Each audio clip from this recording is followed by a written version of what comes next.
우리 로마서 말씀을 계속 같이 나누겠습니다. 제가 청년들을 이해하기 위해서 사랑하는 마음으로 계속 MG를 공부하고 있습니다. 공부하는 티가 납니까? 얼마 전에는요, BTS가 7명이라는 걸 배웠습니다.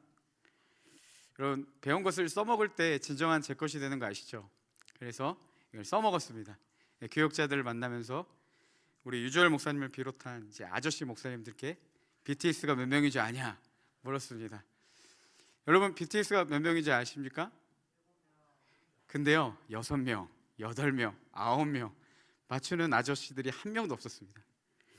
그래서 제가 그것도 모르냐고 막 놀렸더니 몇몇 분들이 이렇게 반격을 했어요. 목사님, 요즘 MZ는요 BTS가 아니에요.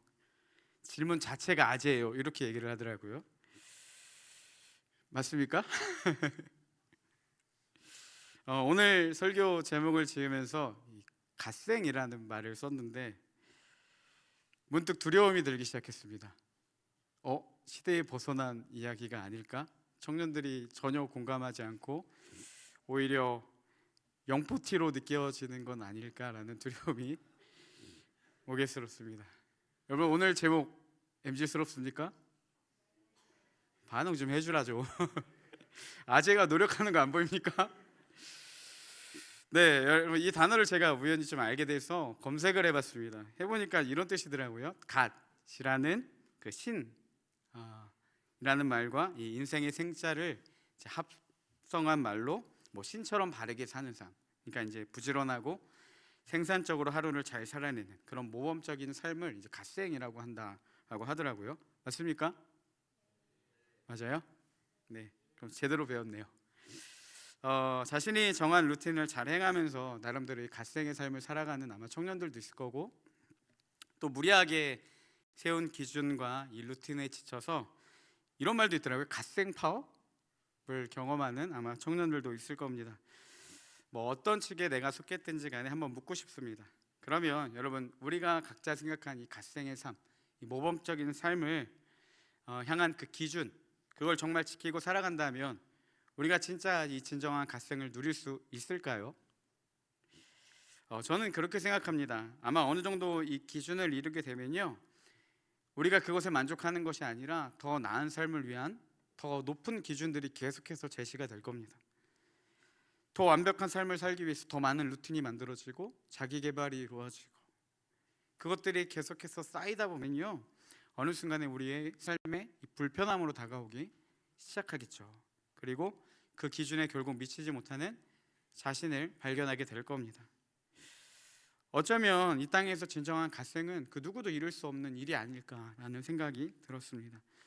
단지 이 정도면 좀 모범적인 삶이지, 이 정도면 좀 괜찮은 삶이지 라고 스스로 타협하고 기준을 낮추면서 만족하며 살아갈 뿐이지 진짜 모범적인 삶, 이상적인 삶을 살아가는 사람은 없지 않을까라는 생각이 들었습니다. 여러분은 어떠십니까? 더 나은 삶, 더 나은 사람이 되기 위한 기준이 그 내가 만들어 놓은 그 루틴과 기준들이 어느 순간부터 나를 오히려 지배하고 불편하게 만들지는 않습니까? 우리가 기준을 지키는 건지 아니면 그 기준이 우리를 지배하고 있는 건지 한 번쯤은 좀 돌아볼 필요가 있습니다. 죄송한데 모니터 조금만 더 주시겠어요? 네. 더 나은 삶을 위한 기준이 이 나를 얽매이는 그 단계로 나아가는 것. 한편으로는요, 율법과 우리의 관계가 이와 너무 비슷한 것 같다라는 생각이 들었습니다. 율법은요, 우리에게 이 갓생, 이 모범적인 삶의 방법과 기준을 제시해 줍니다. 그런데 여러분, 이 율법이 우리에게 어떻게 다가옵니까? 그 기준이 너무 높고 너무 많은 것들을 우리에게 요구하기 때문에 어느 순간부터 이 하나님의 말씀이 우리 가운데 불편하게 느껴지게 시작되는 거죠. 신앙의 갓생이란 정말 이루기 너무나도 어렵습니다. 그래서 결국은 이 신앙생활이 불편하게 느껴지고 하나님의 말씀이 부담으로 다가오고 아니면 그나마 적당히 타협하고 이 정도면 됐지라고 만족하고 우리가 살아갈 때가 있다라는 것이죠. 그러면 진짜 완벽한 삶, 이 신앙의 갓생이란 없는 것일까요? 사도 바울은요, 오늘 본문을 통해 우리에게 분명하게 말해줍니다. 결론부터 이야기하면 이겁니다. 예수 그리스도를 믿음으로 복음을 누리는 자들, 그래서 성령님이 그 안에 함께 하셔서 그분의 지배 아래 거하는 자들은 이 영적인 갓생, 모범적인 삶을 누릴 수 있다라고 분명하게 이야기를 해줍니다. 그 내용을요, 좀 오늘 나누려고 준비를 했습니다. 먼저 오늘 말씀 1절에 이렇게 이야기합니다. 우리 1절 말씀인데요, 같이 한번 읽겠습니다. 그러므로 이제 그리스도 예수 안에 있는 자에게는 결코 정죄함이 없나니. 네, 여러분, 내가 세운 이 기준들의 그 기준에 내가 미치지 못했을 때 우리는요, 이 실패감과 좌절감, 때로는 자기 비하와 혐오까지 빠지는 것처럼 율법을 지키지 못하는 자에게 찾아오는 그 감정이 무엇이냐? 이 정죄감이라는 것이죠. 근데 여기서 문제는요, 성경이 말하는 정죄가 단순한 실패감이나 죄책감이 아닙니다. 이 정죄감은 무엇을 의미하냐면 이 법적인 용어로요, 유죄 판결 상태를 의미합니다. 그러니까 너는 죄인이라는 유죄에 판결된 상태가 이 정죄라는 단어예요. 즉 내가 잘못했다라는 단순한 죄책감이 아니라요, 나는 유죄다, 이 죄인 판결을 받은 상태가 이 정죄라는 단어입니다. 그런데 바울은 이렇게 이야기하죠. 예수 그리스도 예수 안에 있는 자, 예수 그리스도와 연합한 자에게는 결코 무엇이 없습니까? 이 정죄감이 없다라고 이야기를 합니다. 율법의 기준에 미치지 못해도 갓생할 수 있으니 스스로 정죄하지 말라, 이렇게 바울은 이야기를 해줘요. 그럼 여러분, 우리가 이 말씀을 한번 좀 생각해 봅시다. 어떻게 그 기준에 이르지 못했는데 괜찮을까요? 진짜? 우리가 그 율법의 기준에 미치지 못했는데 우리가 그 삶을 괜찮다라고 이야기를 할 수가 있을까요? 저는 한동안 이 로마서 8장 1절의 말씀, 예수 그리스도 안에 있는 자에게는 결코 정죄감이 없다, 이 말씀이요, 그냥 그 말씀 자체로는 굉장히 은혜롭게 들립니다. 그렇죠? 예수 그리스도 안에 있는 자에게는 결코 정죄함이 없다, 너무 은혜롭게 들리지 않습니까? 근데 이게 내 삶에는 은혜가 되지 않는 거예요. 은혜로운 말씀인 것 같은데 전혀 은혜가 느껴지지가 않았습니다. 아니, 여전히 죄가 있는데 어떻게 정죄감을 느끼지 않습니까? 그냥 마치 죄가 없는데 그냥 넘어가라? 아무리 생각해도요, 이건 죄와의 타협이지 하나님의 뜻이라고 인정이 되지가 않더라고요. 율법의 기준에서 벗어날 때마다 우리 마음 가운데 끊임없이 드는 생각들, 너는 하나님을 배신했으니 사랑받을 자격이 없다, 야, 구원은 꿈도 꾸지 마, 너를 기다리는 건 구원이 아니라 심판이다, 그것도 못 지키냐, 이런 한심한 놈, 이런 정죄감이 끊임없이 우리 가운데 찾아옵니다. 우리는 심판받을 자라는 그 정죄감이 계속해서 이 유죄 판결, 너희는 유죄라고, 이 정죄감이 우리가 이 율법을 지키지 못할 때마다 우리 안에 끊임없이 다가오는 것이죠. 죄인이 거룩하신 하나님과 함께 할 수 없는 것처럼 어떻게 보면요, 율법을 지키지 못하는 우리에게 이런 정죄감은 너무나도 당연한 거예요. 너무나도 당연한 세상의 이치인데 바울은 오늘 뭐라고 이야기하냐? 아니라는 거죠. 결코 그럴 수 없다, 이렇게 이야기를 해줍니다. 그러므로 이제 그리스도 예수 안에 있는 자에게는 결코 정죄함이 없나니, 네가 예수 그리스도 안에 있기만 한다면, 예수 그리스도를 믿기만 한다면 이 결코 단 0.1%의 가능성도 없는 이 정죄감이 있을 수 없다라는 겁니다. 그러니 상관없이 모범적인 삶을 살 수 있다고, 너희가 여전히 죄 가운데 있어도 괜찮다고, 완벽한 삶을 살아갈 수 있다고 우리에게 이야기를 해주는 거죠. 바울은요, 2절에서 보다 구체적으로 설명해 줍니다. 여러분, 오늘 좀 말씀을요, 좀 잘 듣고 좀 잘 이해하셨으면 좋겠어요. 왜냐하면 말씀이 영적 무기가 되거든요. 왜 정죄감이 없는지를 설명해 주는데 이 말씀을 최대한 쉽게 설명해 줄 테니까 여러분 꼭 기억하시고 삶 가운데 떠올리셨으면 좋겠습니다. 우리 2절 말씀을 좀 같이 한번 읽어보겠습니다. 우리 함께 읽겠습니다. 이는 그리스도 예수 안에 있는 생명의 성령의 법이 죄와 사망의 법에서 너를 해방하였음이라. 바울은 이렇게 이야기하는 겁니다. 죄가 여전히 있지만 신경 쓸 거 없다. 그럼에도 결코 정죄함이란 없다. 그 누구도 너를 심판받을 죄인으로 하나님과 멀어졌다고 정죄할 수 없다라고 합니다. 그러면 그 이유가 무엇이냐? 예수님 안에 있는 생명의 성령의 법이 죄와 사망의 법에서 너를 해방했기 때문에 너는 결코 정죄할 수 없다라고 이야기를 합니다. 여기 2절에요, 두 가지 법을 이야기합니다. 죄와 사망의 법과 생명의 성령의 법을 이야기를 하는데, 여기서 이 법으로 번역된 이 헬라어 노모스는요, 어떤 방향으로 계속 움직이게 하는 힘, 그러니까 삶을 장악하고 있는 이 거대한 힘을 이야기를 합니다. 즉 어떠한 한 율법을 자체를 얘기하는 게 아니라요, 우리가 벗어날 수 없는 어떤 지배력 안에 있는 그 의미를 이 법이라는 단어를 썼다라는 거예요. 마치 이런 것과 같습니다. 여러분, 이 지구 땅에는요, 이 중력이라는 게 존재해요. 이 물체를 잡아당기는 이 중력의 법칙이 있습니다. 그래서요, 이 법칙 안에 누구도 벗어나지 못합니다. 여러분, 내가 날고 싶다고 막 날개짓을 한다고 이 중력을 거스러서 날 수가 있습니까? 오히려 계속해서 떨어질 뿐이죠. 여러분, 이 중력을 거스를 수가 없는 거예요. 그러니까 즉 이 노모스는 뭐냐? 우리가 이 벗어날 수 없는 이 지배력 아래에 있음을 이야기를 합니다. 예수 그리스도 안에 있지 아니한 자는 어떤 법을 지배를 받냐? 죄와 사망의 법을 지배력 아래에 있다. 이 벗어날 수 없다라고 이야기를 합니다. 중력을 거스를 수 있는 힘이 없다라는 것이죠. 하지만 이 예수 그리스도를 믿는 자들에게는 죄와 사망의 법이 아닌 이 새로운 법의 지배를 받게 되는데, 그게 무엇이냐? 성령의 법이다라고 이야기합니다. 즉 예수님의 강한 능력으로 죄와 사망의 법에, 그러니까 그 영향력 아래에 있던 우리를 해방해 주셨고, 우리가 다른 어떤 힘의 지배력을 받게 되는데, 그게 무엇이냐? 이 생명의 성령의 법에 영향력을 받으며 살아간다. 그러니까 너희들은 결코 정죄함이 없다, 이렇게 이야기를 하는 거죠. 보다 구체적으로 3절에서 이렇게 이야기합니다. 우리 3절 상반절만 함께 같이 보겠습니다. 네, 우리 말씀을 함께 읽겠습니다.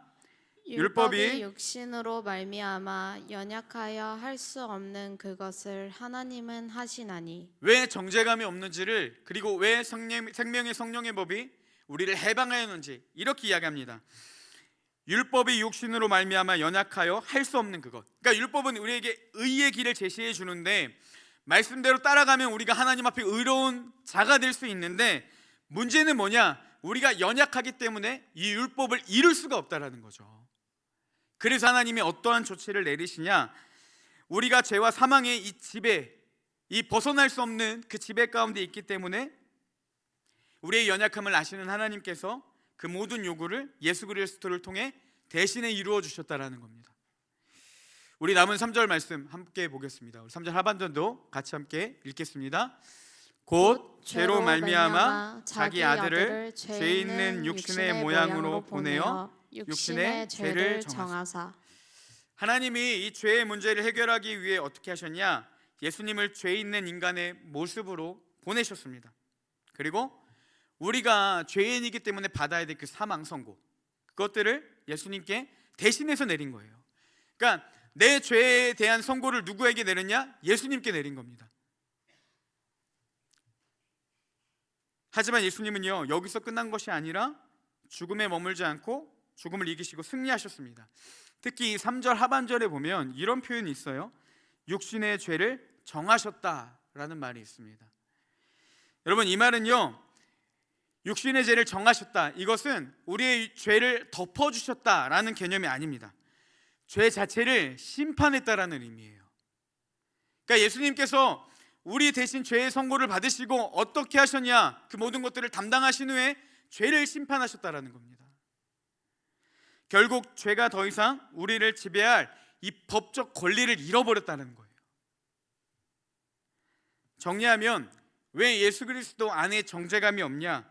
예수님이 이 죄 자체를 심판하셨기 때문에, 죄의 모든 것들을 다 이기고 승리하셨기 때문에 죄가 더 이상 우리를 지배할 수 있는 그 권리 자체를 상실해버렸다는 겁니다. 이것은 누구만 누릴 수 있는 특권입니까? 예수 그리스도를 믿는 자들만 누릴 수 있는 특권이라는 거예요. 그러니 여러분, 여전히 우리가 때로는 율법을 어기며 살아가고 있지만 우리가 그 속에서도 정죄하지 않을 수 있는 이유가 무엇이겠습니까? 예수 그리스도가 이 죄를 심판하시고 우리를 생명의 성령의 법으로 해방시키셨기 때문이라는 것이죠. 그러면 이렇게 생각할 수도 있죠. 목사님, 자칫하면 방종이 아니겠습니까? 마음대로 살라는 뜻인가요? 여러분, 결코 복음은 그렇지 않습니다. 그 내용이요, 이 4절에 기록되어 있어요. 우리 4절 말씀도 함께 보겠습니다. 우리 4절을 함께 읽겠습니다. 육신을 따르지 않고 그 영을 따라 행하는 우리에게 율법의 요구가 이루어지게 하려 하심이니라. 말씀을 보면 이렇게 돼 있죠. 육신을 따르지 않고, 그러니까 육신이 아닌 그 영을 따라 행하는 우리에게, 즉 생명의 성령의 법 영향력 아래 있는 우리에게는 어떤 축복이 주어지냐? 율법의 요구가 이루어지게 하려 하심이니라. 여러분 보세요. 죄와 사망의 법에 있을 때에는 우리가 그 영향력, 자꾸만 땡기는 이 중력의 힘과 같이 있어서 날아오를 수 있는 힘 자체가 상실되어 버렸습니다. 근데 육신을 따르지 않고 예수 그리스도로 인해 생명의 성령의 법을 따라 해방된 자들은 어떤 은혜를 누릴 수 있냐? 이 당겨지는 힘을 이겨내고 율법의 요구를 이룰 수 있는 힘 자체가 주어진다라는 거예요. 죄를 심판하신 하나님의 영이요, 우리가 율법의 요구를 이룰 수 있도록, 연약해서 할 수 없는 우리가 이 요구를 이룰 수 있도록 그 능력으로 우리를 도우시겠다라는 겁니다. 즉 이런 거죠. 여러분, 이 땅의 모든 물체들은요, 모든 것들은 다 중력이라는 그 법칙에 따라 나아갑니다. 다 끌어당기는 힘이 있어요. 근데 여러분, 비행기를 보세요. 비행기는 어떡하죠? 날아오르죠. 어떻게 해요? 그러면 중력의 영향을 받지 않기 때문에 날아오를 수 있는 겁니까? 그게 아니라 당기는 힘보다 더 강한 추진력을 받아서 그 힘으로 날아오르는 거예요. 중력이 존재하지 않는 게 아니라 중력을 거스를 수 있는 힘이 그 안에 주어졌을 때, 여러분, 그 중력이 뛰어넘어 나를 수 있는 힘이 주어진다는 사실입니다. 이거를 그대로 대입해보면 어떻게 적용할 수 있겠습니까? 여러분, 우리는요, 이 죄와 사망의 영향력 가운데 살아가고 있어요. 근데 그러면 그 자체로도 우리는 율법을 이룰 수 있는 힘 자체가 없다라는 거죠. 근데 어떻게 비행기처럼 날아올 수 있습니까? 이 중력보다 더 강력한 힘이 우리 가운데 주어지며, 중력을 거스를 수 있는 더 강력한 힘이 우리 가운데 주어지면 우리가 날아오를 수 있는 거예요. 그게 오늘 말씀에서 말하는 생명의 성령의, 하나님의 영을 따라 살아가는 자들에게는 이 율법의 요구가 이루어질 수 있도록 우리 가운데 하나님이 능력으로 주시겠다라는 거죠. 그러니 결코 정죄하지 마라, 니들이 심판받았다라고 생각하지 마라. 오늘 바울은요, 이렇게 이야기를 하는 겁니다. 그래서 하나님이 우리 안에 충만하게 거하실 때, 우리의 마음이 하나님의 은혜로 감동될 때 이런 반응들이 나오는 겁니다. 여러분, 우리가 정말 하나님의 뜻대로 살고 싶은데 되지 않는 마음을 갖고 있지만, 반대로요, 우리가 하나님에 대해서 어떠한 그 마음의 감동을 느끼고 그 은혜가 우리 가운데 주어지면 어떤 마음이 드나요? 하나님의 뜻대로 살고 싶어지는 이상한 일들이 일어나요.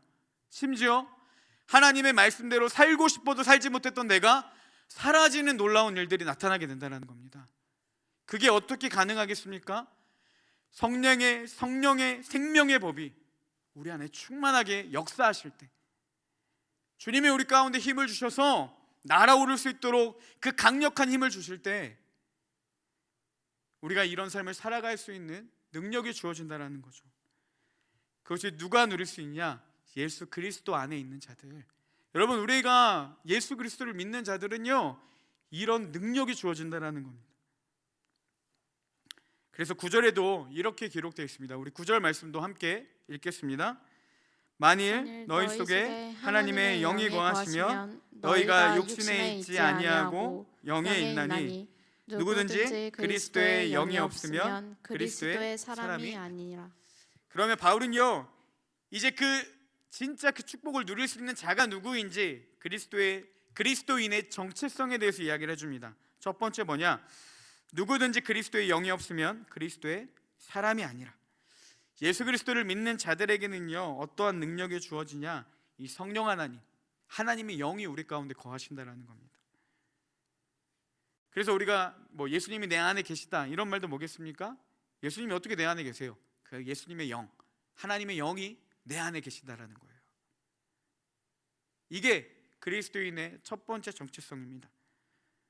두 번째, 너희가 육신에 있지 않고 영에 있나니. 그리스도인의 정체성은 무엇이냐? 육신의 지배를 받는 자들이 아니라 그것들을 뛰어넘어 거스를 수 있는 능력, 이 성령의 지배 가운데 거하는 자들이라는 거예요.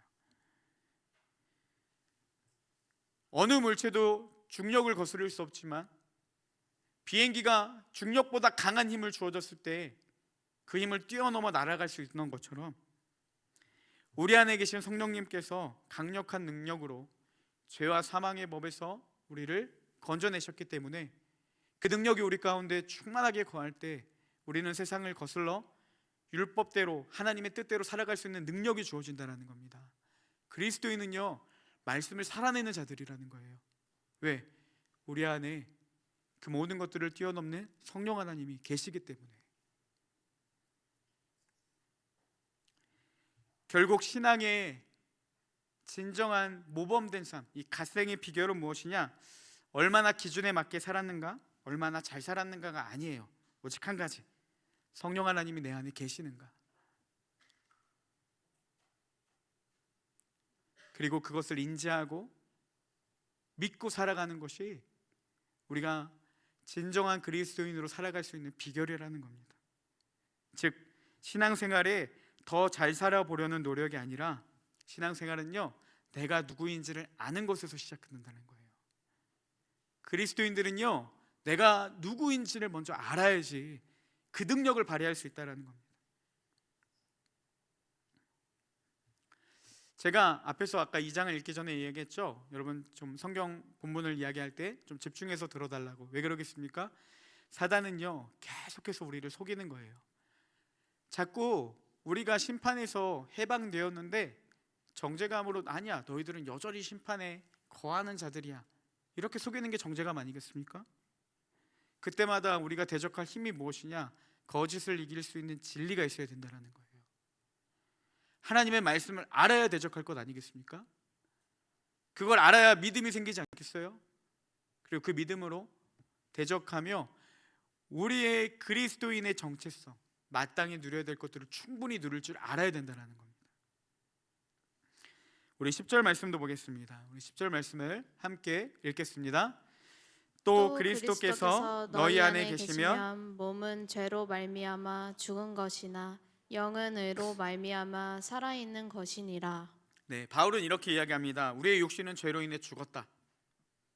우리는 여전히 죄의 영향력 가운데 살아간다. 하지만 반드시 기억해야 될 것, 우리의 몸은 죄로 말미암아 죽은 것이지만 영은 의로 말미암아, 그리스도의 의로 말미암아 살아있는 것이다 라는 거예요.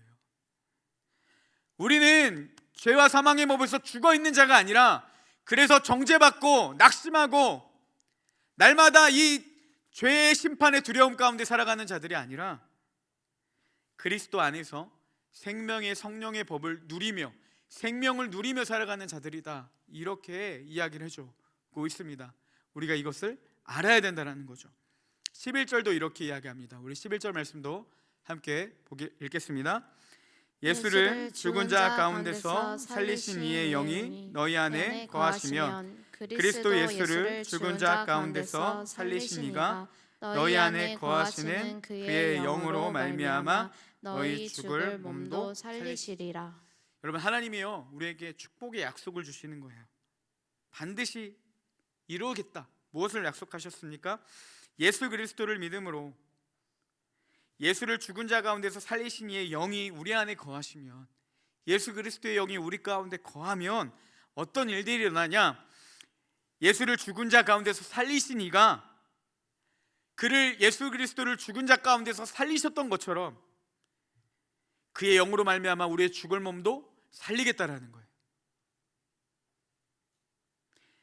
지금은 여전히 죄의 지배를 받는 것 같지만, 우리가 죄의 영향력 아래 날마다 끌어당겨서 쓰러지는 것 같지만,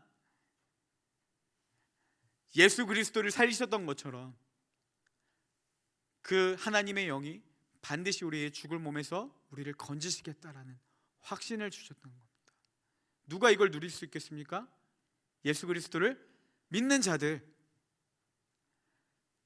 우리가 예수 그리스도를 믿으면요, 우리 안에 있는 성령 하나님께서 반드시 이 일을 행하시겠다라는 거예요.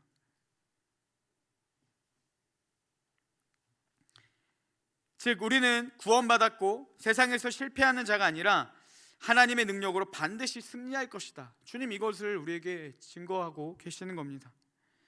죄가 우리를 지배하는 것 같은 긴장감 속에서 여전히 살아가고 있지만 우리의 마지막은 이미 결정된 거예요. 생명의 성령의 법이 죄와 사망의 법에서 너를 해방하였습니다. 예수 그리스도를 살리셨던 것처럼 반드시 우리를 살리시겠다. 주님 약속하셨다는 겁니다. 이걸 믿고 선언하는 거예요. 죄가 자꾸 하나님과 우리 사이를 멀게 할 때마다, 너는 죄인이니까 하나님께 나아갈 수 없다고 자꾸 우리를 정죄할 때마다 우리가 가지고 나아가야 될 무기가 무엇이겠습니까? 우리는 약하지만 우리 안에 계시는 성령 하나님께서 죄와 사망의 법에서 우리를 해방하셨고 반드시 우리 죽을 몸도 살리실 것이다. 우리는 지금은 쓰러진 것 같지만 반드시 승리할 것이다. 여러분 이걸 믿어야 된다는 겁니다. 이게 너무나도 큰 차이인 게요, 이렇습니다. 여러분 우리가 계속 죄를 짓다 보면요, 회개하다 보면요, 나중에는 그 회개 자체를 포기해버려요. 왜? 해도 안 되니까. 여러분 우리가 어떠한 죄에 대한 모습들이 있지 않습니까? 예를 들면 자꾸 내가 남을 험담하는 그게 너무 내 안에 죄책감이에요. 근데 아무리 해도 이게 재밌거든. 안 되거든요. 그래서 기도를 하도 해도 안 돼요. 나도 싫어요. 우리가 여러분 원해서 하는 죄도 있겠지만 대부분은 싫은데 되잖아요. 근데 계속해도 아무리 해도 고쳐지지 않으면 어떻게 생각합니까? 해도 안 된다라고 생각하잖아요. 단지 그걸 인정하지 않을 뿐이죠. 여러분 정말 기도할 때 하나님 내가 이 죄가 있는데 하나님 정말 고쳐주세요, 믿으십니까? 기도하면 반드시 하나님 나를 구원해 주실 거나 믿어요? 무엇으로? 어떤 근거로? 어제도 넘어졌고 그제도 넘어졌는데 어떤 근거로 얘기할 수 있냐는 거죠. 그 근거가 여러분 말씀 가운데 있다라는 거예요. 주님 뭐라고 말씀하세요? 예수 그리스도를 죽은 자 가운데서 살리신 것처럼 반드시 우리를 구원할 거라는 거예요. 그걸 알면 어떻게 되겠습니까? 어제도 죄를 짓고 내일도 죄를 짓고 같아도 나는 여전히 죄를 지어도 주님은 우리를 구원할 수 있는 능력이 있으니까 또 기도하고 기대하지 않겠습니까? 또 하나님의 구원을 바랄 수 있지 않겠습니까? 여러분 이게 없으면요 습관처럼 종교적 행위로 회개하는 거예요. 하나님 내 죄를 구원해 주세요. 자기도 안 믿고요, 믿음의 기도도 아니에요. 나는 하나님이 나의 죄를 정말 나를 구원해 줄 걸 믿지도 않아요. 근데 하잖아요. 하나님이 죽을 몸에서 우리를 건지실 것이라고 확신하는 사람들은요 또 넘어져도 정죄감에 빠지지 않아요. 다시 기도해요. 하나님의 그때를 기다리며 그 능력으로 나를 반드시 날게 하실 것들을 기대하며 가는 거죠. 그러면 우리의 기도가 달라지기 시작합니다. 우리의 삶이요 달라지기 시작해요. 어느 순간 돌이켜보면 하나님의 그 구원의 역사를 우리가 충분히 경험했다는 것을 깨닫게 됩니다. 한편으로는 이렇습니다. 여러분 우리가 인정하든 인정하지 않든, 우리가 믿든 믿지 않든 내 안에 예수 그리스도를 믿는 믿음이 있다면, 그래서 성령 하나님께서 우리 안에 내주하고 계시다면 하나님은 반드시 우리를 죽을 몸에서 건지실 것입니다. 중요한 것은요 우리가 그것을 알고 믿고 복음을 누리고 있는지, 이미 자유하면서도 여전히 죄의 저주 가운데 스스로를 자책하며 살아가고 있는지, 반드시 하나님 우리를 구원해 주실 것인데 여전히 죄인처럼 살 건지, 아니면 여전히 죄를 지으면서도 자유자처럼 살 건지 선택하라는 거죠.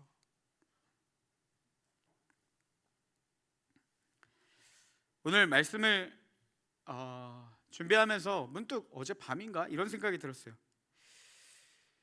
여러분 지금 바울이 쓴 로마서, 그러니까 로마에 있는 교회를 향한 편지죠.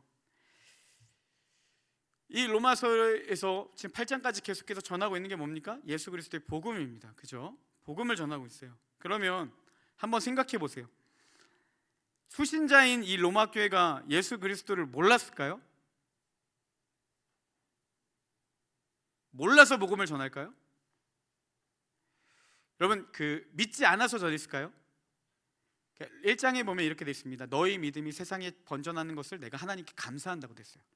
그러니까 세계적으로 로마에 있는 교회에 교회가 믿음이 있다라는 것이 소문이 나 있는 교회였어요. 근데 그들에게 정말 전하고 싶은 게 뭐였냐? 복음이래요. 어떻게 보면 로마 교회는 믿음이 좋은 교회였습니다. 당연히 그들 가운데 성령 하나님이 내주하심도 알고 있었겠죠. 근데 바울은 지금 또 뭘 얘기합니까? 복음을 전하면서 너희 안에 있는 하나님의 영이 반드시 너희를 죽을 몸에서 건지실 것이다, 이 얘기를 하고 있어요. 여러분, 그러면 마치 이런 걸까요? 야, 너희에게 성령 하나님이 없을 수도 있어. 니들의 믿음이 소문이 나는 것 같지만 실제로 니들이 예수님을 안 믿는 걸 수 있어. 이렇게 정죄하려고 했을까요? 오히려 그 반대입니다. 너희 안에 성령 하나님이 계신데 좀 알라는 거죠. 너희 안에 성령 하나님이 계시는 그 의미를 좀 누리라는 겁니다. 복음으로 주어진 우리의 정체성, 그 축복을 바르게 알고 제발 좀 누리라는 것이죠. 너무나도 좋은 예수 그리스도의 복음이 우리에게 주어졌고, 여러분 놀랍지 않습니까? 이게 믿어져요. 여러분, 복음이 이성적입니까? 논리적이에요? 설득력이 있습니까? 한번 생각을 해보세요. 기독교 문화를 가지고 얘기하지 말고 여러분 세상의 가치관으로 관점을 한번 보세요. 이게 말이 되는 소리입니까? 근데 정말 미치겠는 게 이게 믿어져요. 놀랍게 믿어지는데 더 놀라운 거 뭔지 아세요? 믿는 걸 누리지를 못해요. 이 말도 안 되는 것들이 믿어지는 놀라운 은혜가 우리에게 주어졌는데 더 놀라운 거 뭐냐? 이 은혜를 은혜로 알지 못하고 은혜를 은혜로 누리지 못한다는 거예요. 그러니까 사도 바울이 제발 좀 누리라고, 어떻게 보면 한편으로는 로마 교회를 향한 그의 호소가 담겨 있지 않겠습니까? 제가 계속해서 몇 달간 이 로마서 말씀, 그리고 그 안에 담겨 있는 이 기독교가 말하는 복음이 무엇인지를 전하고 있는데요, 여러분 솔직히 어떻게 보면 매번 똑같은 이야기 아니겠습니까? 사실 제가 지지난주에 말씀을 전하면서 제목이 이거였습니다. 정죄감, 이제는 끝냅시다. 근데 오늘 또 무슨 얘기하고 있어요? 정죄감. 나도 얘기하고 싶지 않았는데요, 다른 얘기를 하고 싶었는데 말씀을 보니까 자꾸 또 이쪽으로 가더라고요. 더 불안한 건 뭔지 아십니까? 다다음 주에 제가 설교할 때도 또 똑같은 얘기 할 것 같아요. 어떤 새로운 걸 만들어야 할지, 어떻게 또 새롭게 다가오게 전해낼지 저도 죽겠습니다. 한편으로 진짜 미안해요. 아씨 또 저 소리네 할까봐. 근데 그런 반응이 나쁘다는 게 아니라 당연한 걸 알기 때문에 미안해요. 근데 제가 오늘도 뻔뻔하게 이렇게 전하는 이유가 뭐겠습니까? 사실 너무나도 뻔한 이야기인데 여러분 다 아는 내용이잖아요. 왜 똑같은 이야기를 자꾸 반복하고 길게 이야기하는 걸까요? 우리가 너무 뻔한데 잘 모르니까. 그거죠. 말 자체는 맞아. 맞아. 예수 그리스도가 은혜야. 근데 내 삶에는요? 예수 그리스도 안엔 결코 정죄함이 없어. 내 삶에는요? 우리는 죄와 사망의 법에서 해방받았어. 내 삶은요? 복음의 복을 인정을 하는데 그 복을 내 삶에서는 인정이 안 되는 거죠. 알지만 모르니까, 알지만 적용되지 않으니까, 아는 것 같은데 가만히 보니까 우리가 잘 모르거든요. 그래서 이 너무나도 귀한 복들을 누리지를 못하니까. 여러분, 그 아기들의 특징 중에 하나가 뭐냐면요, 먹는 것만 먹습니다. 예를 들어서 저희 하준이가 콩고기를 먹었는데 너무 맛있는 거예요. 근데 제가 한우 툭불, 이베리코 돼지고기, 줄 수 있는 최고의 고기를 주고 그 안에 콩고기를 놨습니다. 그럼 하준이는 어렸을 때 뭐만 먹는지 아세요? 콩고기만 먹어요. 왜? 제일 맛있으니까 자기한테. 여러분, 그 모습이 어떻게 보이세요? 하준이 진짜 지혜롭구나. 네가 제일 맛있는 걸 먹는구나. 그렇게 생각하십니까? 정말 미련한 거 아니겠어요? 여러분, 어떻게 보면 우리가 복음을 그렇게 대하고 있지 않습니까? 너무나도 귀한 것이 이미 주어졌는데 아는 것만 먹죠. 먹는 것만 먹는 거예요. 더 귀한 것들이 많은데 누리지를 못하는 겁니다. 제가 계속해서 복음을 전하는 이유는요, 여러분, 예수 그리스도는 진짜 좋으신 분이고 말 그대로 복된 음성입니다. 좋은 소식이에요. 너무나도 좋은 분이에요. 좋은 분 인정. 내 삶에는 누리지를 못하니까, 우리가 정말 그분을 모르니까, 안다고 하지만 모르니까 그 복을요, 여러분, 못해서가 아니라 저는 잘하는데 너희들 못한다고 이야기하는 게 아니라요, 우리가 같이 좀 누리자는 겁니다. 그래서 이상하게 이 로마서 말씀을 준비할 때마다요, 더 절실해지고 더 안타까워져요. 좀 알았으면 좋겠어요. 우리가 좀 같이 누렸으면 좋겠어요. 말씀의 진리와 지식들이 결코 정죄함이 없나니 어떻게 없는지 삶에서 좀 누렸으면 좋겠어요. 그게 진짜 너무나도 복이라는 것이 내 삶에 주관적으로 다가왔으면 좋겠어요. 온전히 누리지 못하니까 정죄감이 없는데 여전히 우리는 정죄감에 사로잡히고 여전히 실패자같이 살아가고 영적인 주눅 든 채로 패배자처럼, 하나님은 이미 해방하시고 승리하셨는데 우리는 여전히 사단에게 속아서 패배자처럼 살고 있지는 않는지. 왜 그렇습니까? 복음을 누리지 못하니까 이런 현상들이 온다라는 겁니다. 이런 것들을 생각하니까요, 한편으로 바울이 조금은 이해가 됐습니다. 예수님을 만난 바울이 왜 자신의 평생을 복음을 위해 갈아 넣었는지, 자기 목숨도 아끼지 않고 왜 전하고 싶었는지. 너무 좋은데 못 먹으니까 안타깝거든요. 그 마음이 아주 조금이겠죠. 이해가 되더라고요. 여러분, 이제 말씀을 마치겠습니다. 우리 찬양팀 준비해 주시고, 여러분, 예수 그리스도가 복음이십니다. 죄와 사망에서 우리를 건지셨어요. 중요한 건요, 먹을 줄 알아야 돼요.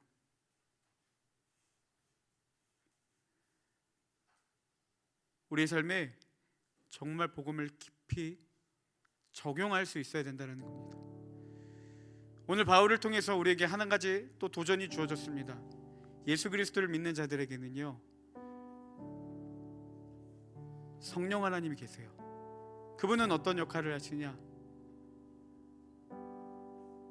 예수 그리스도를 죽은 자 가운데서 살리신 것처럼 우리를 살리신대요.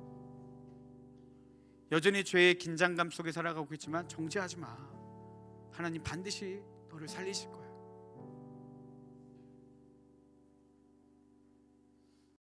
죄 가운데 주님의 구원을 바라게 되겠죠. 우리가 복음을 기대하게 되겠죠. 그걸 경험할수록 하나님이 더 좋아지는 겁니다. 더 맛보는 기쁨 가운데 거하는 거예요. 여러분, 복음을 얼마나 많이 알고 계십니까? 그럼 그 지식을 얼마나 삶에 적용하고 누리고 먹고 살고 계세요? 혹시라도 제가 앞에 이야기했던 것처럼 저희 아이가 어렸을 때처럼 너무 많은 진수성찬에도 먹는 것만 먹는 것처럼, 콩고기 하나가 산의 진미라고 착각하며 살아가고 있는 것처럼, 우리가 얄팍한 그 복음 하나 가진 그 수많은 축복 중에 하나 가지고 마치 이게 모든 것들을 다 누리는 것처럼 살고 있지는 않았는지, 이 복음의 확장성이 우리 가운데 일어나고 십자가가 더욱더 커져가며 진짜 예수 그리스도 안에 담겨있는 이 복음이 무엇인지 깊이 경험하고, 여러분, 이제는 좀 여전히 죄인처럼 사는 게 아니라 우리를 해방하신 예수 그리스도 안에서 결코 정죄함이 없나니 복음 안에 자유함을 누리시며 방종이 아닌 율법의 요구를 이루게 하시는 하나님의 능력 가운데 날마다 살아가는 우리 사랑하는 모든 청년들 되시기를 주님의 이름으로 축복합니다.